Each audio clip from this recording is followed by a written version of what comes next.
आप सभी का स्वागत है UP academy for civil services में। ये वीडियो बहुत ज़रूरी है क्योंकि यूपी का कोई भी बड़ा से बड़ा पेपर हो या छोटे से छोटा, यहाँ से एक प्रश्न जरूर आता है और यूपीएससी में भी ये प्रश्न ज़रूर आता है।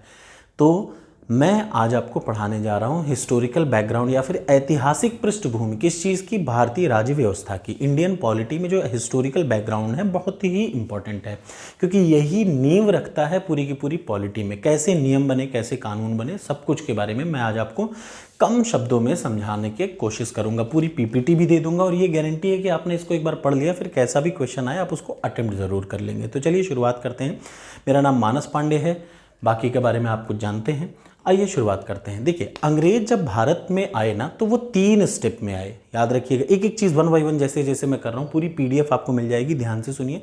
अंग्रेज भारत में 3 स्टेप में आए। सबसे पहला स्टेप जो आए वो आए 1600 से 1765 तक, पहला स्टेप माना जाता है। दूसरा स्टेप माना जाता है 1765 से 1857 तक और तीसरा स्टेप 1858 से 1947 तक। ये 3 स्टेप में अंग्रेजों ने भारत में एंट्री की। कितने स्टेप में? 3 स्टेप में। सबसे पहले स्टेप में मतलब 1600 से 1765 तक अंग्रेजों ने सिर्फ एक काम किया, व्यापार। क्या किया? व्यापार। पूरी तरीके से भारत में आया और उनका मेन उद्देश्य शुरुआत में व्यापार ही था। व्यापार से उन्होंने शुरुआत की। टोटल 165 साल उन्होंने भारत में क्या किया? व्यापार किया। इस 165 साल के दरम्यान में उनको समझ में आया कि यार ये ससुरे तो एकदम नकलची हैं, गधे हैं, ये लोग तो आपस में ही लड़े मरे जा रहे हैं, आपस में ही युद्ध किए जा रहे हैं। तो उन्हें एक मौका मिला हाल इस 165 साल में कि यार हम इन पे प्रशासन शासन भी कर सकते हैं। तो उन्होंने 1765 में, याद रखिए, बंगाल, बिहार, उड़ीसा, इन 3 प्रांतों की क्या किया? दीवानी अधिकार। अब जब मैं बोलता हूँ दीवानी अधिकार को, इसमें 2 टाइप के होते हैं। एक तो नागरिक न्याय भी होता है और दूसरा राजस्व। इन दोनों को मिला दीजिए तो दीवानी अधिकार किसको प्राप्त हो गए? अंग्रेजों को प्राप्त हो गए। तो पहले क्या था? प्योर व्यापारिक था, पहले व्यापार कर रहे थे। फिर उन्होंने देखा कि यार ये लोग आपस में लड़ रहे हैं तो इनके बीच में घुसो। व्यापार प्लस एडमिनिस्ट्रेशन या प्रशासन शुरू किया दूसरे स्टेप में। और तीसरे स्टेप में व्यापार छोड़ दिया, प्योर राज करना शुरू कर दिया।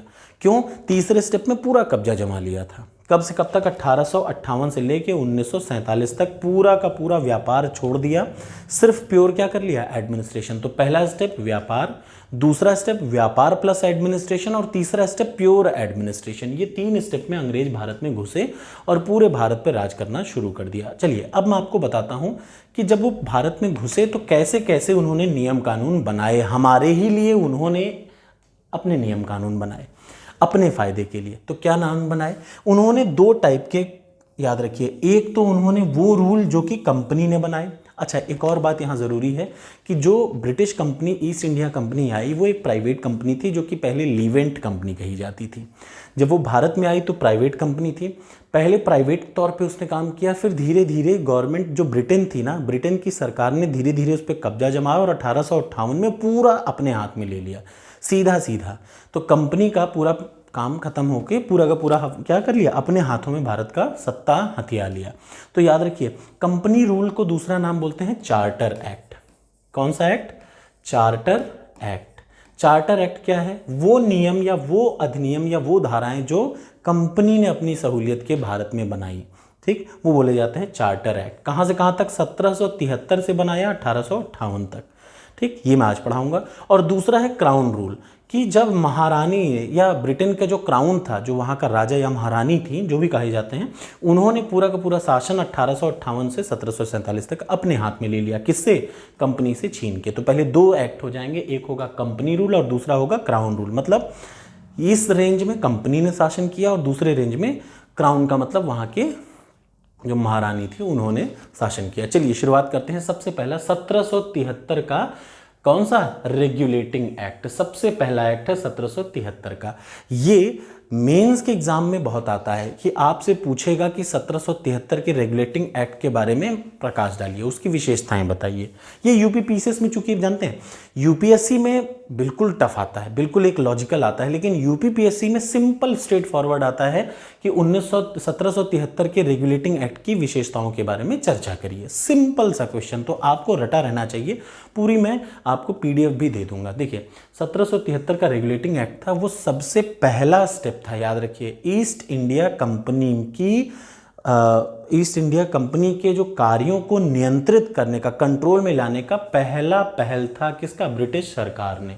मतलब एक प्राइवेट कंपनी भारत में आई थी, अब ब्रिटिश सरकार के अंडर में चूंकि आई थी तो ब्रिटिश सरकार ने उसको कंट्रोल करने का पहला प्रयास कब किया? 1773 में किया। कौन से एक्ट से किया? रेगुलेटिंग एक्ट से। इसके तहत में सेंट्रल एडमिनिस्ट्रेशन की क्या रखी गई? नींव रखी गई, फाउंडेशन किया गया किसका? सेंट्रल एडमिनिस्ट्रेशन का। और क्या क्या किया गया इसी रेगुलेटिंग एक्ट के तहत? इसी रेगुलेटिंग एक्ट के तहत सबसे पहला काम, जो बंगाल का गवर्नर जनरल था उसको बंगाल का जो गवर्नर था उसको बंगाल का गवर्नर जनरल कहना शुरू कर दिया। क्या क्या? बंगाल के गवर्नर को बंगाल का गवर्नर जनरल कहना शुरू कर दिया लोगों ने। समझ में आ गया ना? दूसरा स्टेप, बंबई और मद्रास के राज्यपालों को इसके अधीन कर दिया। मतलब सबसे बड़ा कौन हो गया? बंगाल का गवर्नर, उसको बना दिया बंगाल का गवर्नर जनरल। और बचे हुए जो प्रांत थे जैसे मुंबई और बंबई और मद्रास, उनके राज्यपालों को इसके अंडर में कर दिया। गवर्नर जनरल कहाँ का? बंगाल के गवर्नर जनरल के अधीन कर दिया। ठीक, ये काम किया। इसके अलावा और क्या किया?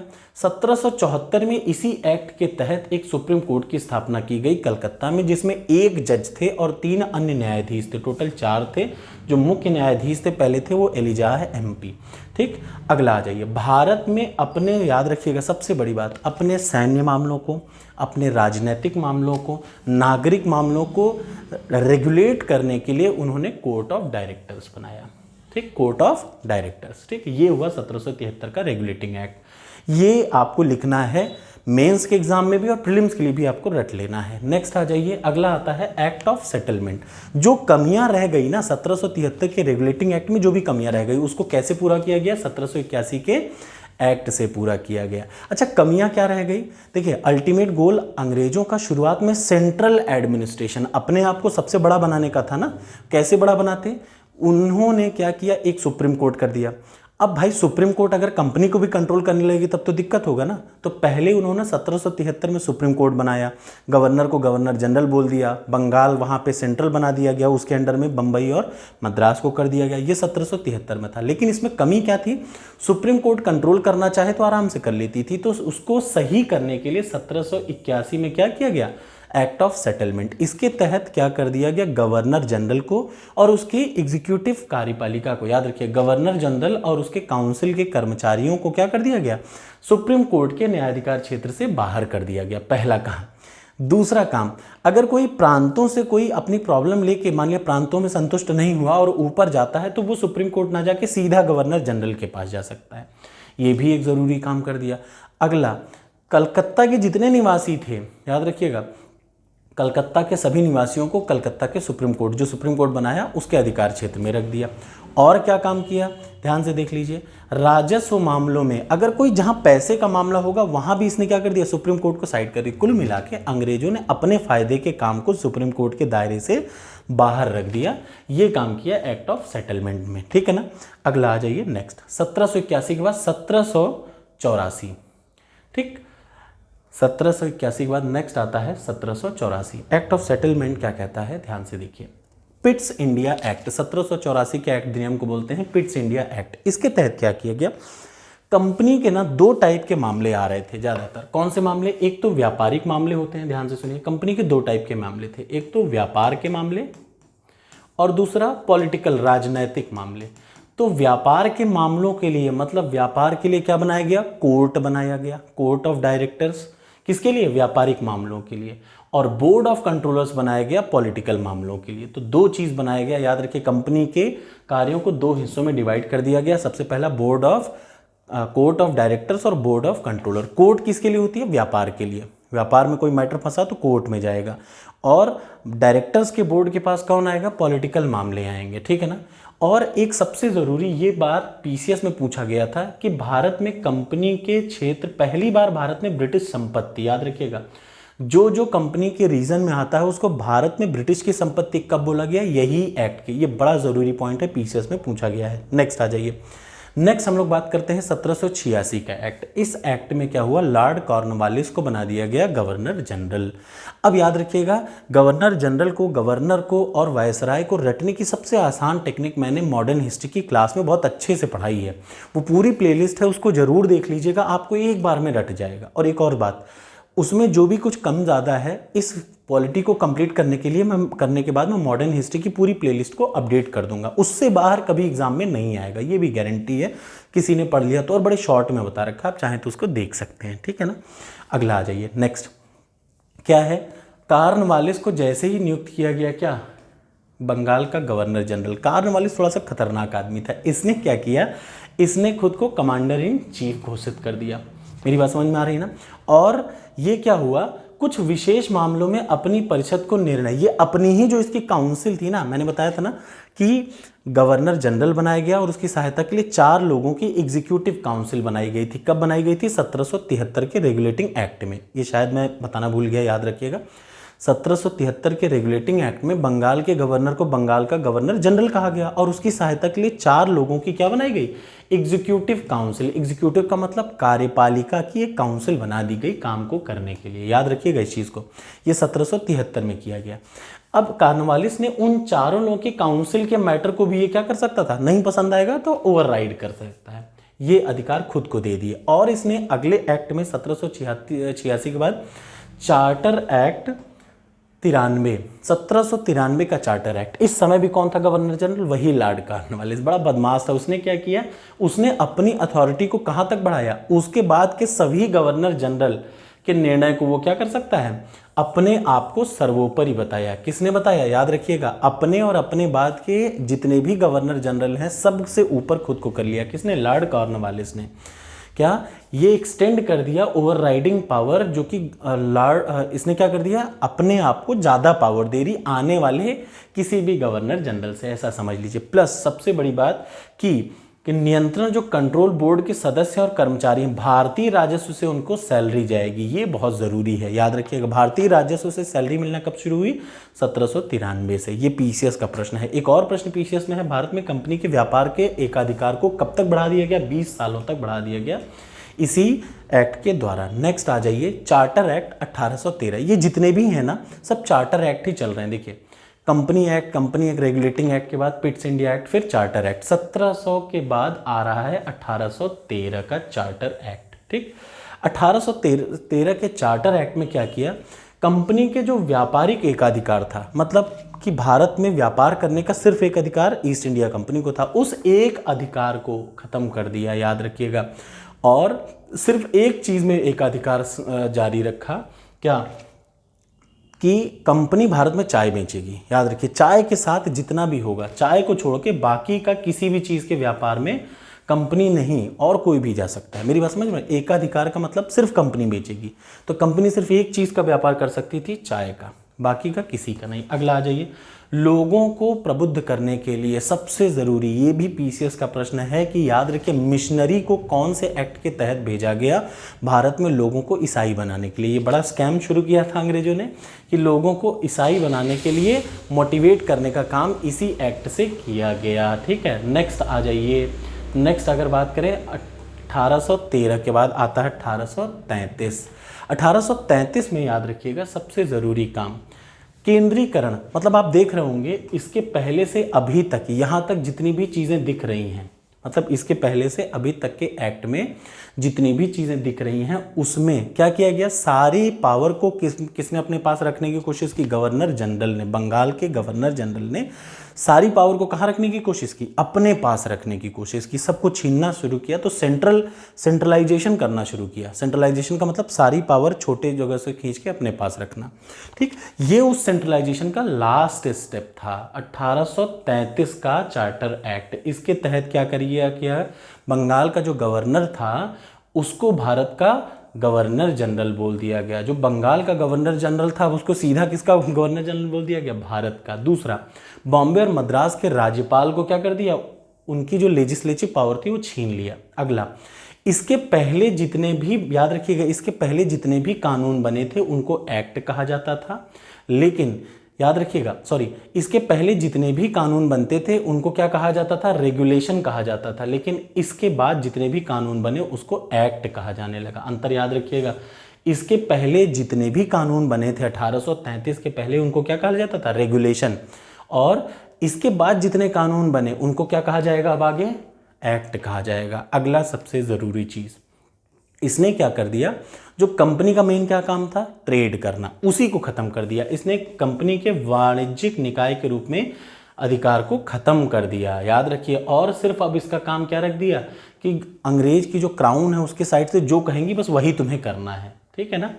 अगला 1833 के तहत इन्होंने क्या किया, एक कोशिश की कि सिविल सेवकों के चयन के लिए खुली प्रतियोगिता की शुरुआत करने की कोशिश की, लेकिन सफल नहीं हो पाए। याद रखिए, कोशिश कब की, 1833 में, सफल नहीं हो पाए।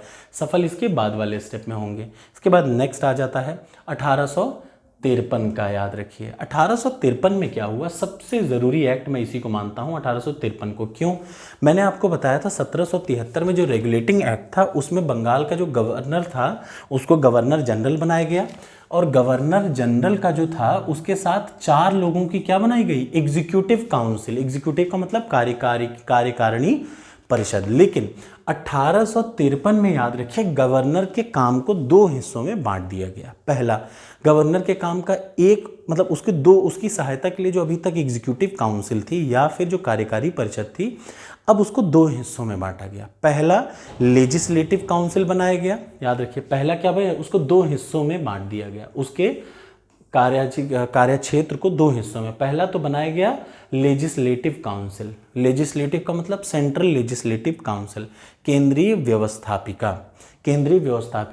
और दूसरा उसकी एग्जीक्यूटिव काउंसिल। इसके पहले क्या था, सिर्फ एग्जीक्यूटिव काउंसिल था, लेकिन इस एक्ट के तहत याद रखिएगा इसने अलग कर दिया फंक्शन को। इसने 2 फंक्शन कर दिए, गवर्नर जनरल के अंडर में 2 काउंसिल बना दी। कौन सा, एक तो लेजिस्लेटिव काउंसिल जो कि नियम या कानून को बनाना जिसका काम होगा, और दूसरा एग्जीक्यूटिव काउंसिल जिसका काम होगा उस बने हुए कानून को एग्जीक्यूट करना, ठीक है। प्लस इसके साथ ही जो लेजिस्लेटिव काउंसिल बनी उसमें 6 मेंबर ऐड किए गए। जो लेजिस्लेटिव काउंसिल बनी उसमें कितने मेंबर ऐड किए गए, 6 मेंबर ऐड किए गए, और पहली बार भारतीयों को इन्वॉल्व किया गया, जिनमें 6 में से 3 भारतीय थे। कौन कौन से, याद रखिएगा मद्रास, मुंबई, याद रखिएगा इन 6 में से आउट ऑफ 6, याद रखिए 6 नए लेजिस्लेटिव मेंबर जो थे वो कहाँ से, 4 member appointed from local government, जैसे मद्रास, मुंबई, बंगाल, आगरा, MBBA, ठीक है। इन 6 में से क्या हुआ, पहली बार भारतीयों को इन्वॉल्व किया गया यहाँ पे, किसमें, सेंट्रल लेजिस्लेटिव काउंसिल में, कि कानून बनाने में इन लोग को इन्वॉल्व कर लो, ठीक है। अभी भी याद रखिए एग्जीक्यूटिव काउंसिल को छेड़ा नहीं गया था। एग्जीक्यूटिव का मतलब जो कार्यकारी परिषद है, मेन तो यही होती थी।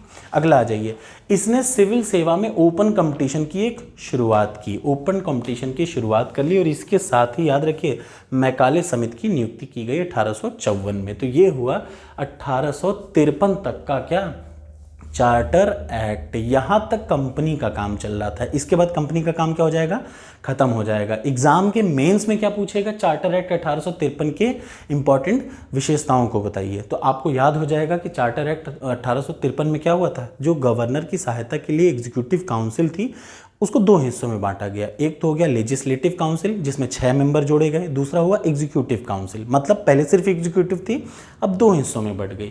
जो लेजिस्लेटिव काउंसिल थी याद रखिए उसमें क्या हो गया, इंडियंस को घुसेड़ा गया। कैसे, 6 मेंबर्स में से 4 जो थे, 4 मेंबर कहाँ से अपॉइंट किए गए, लोकल प्रोविंस से, जैसे मद्रास, बंगाल, बॉम्बे, आगरा, MBBA उसका शॉर्ट फॉर्म है, ठीक है। तो कैसी लगी वीडियो ज़रूर बताइएगा।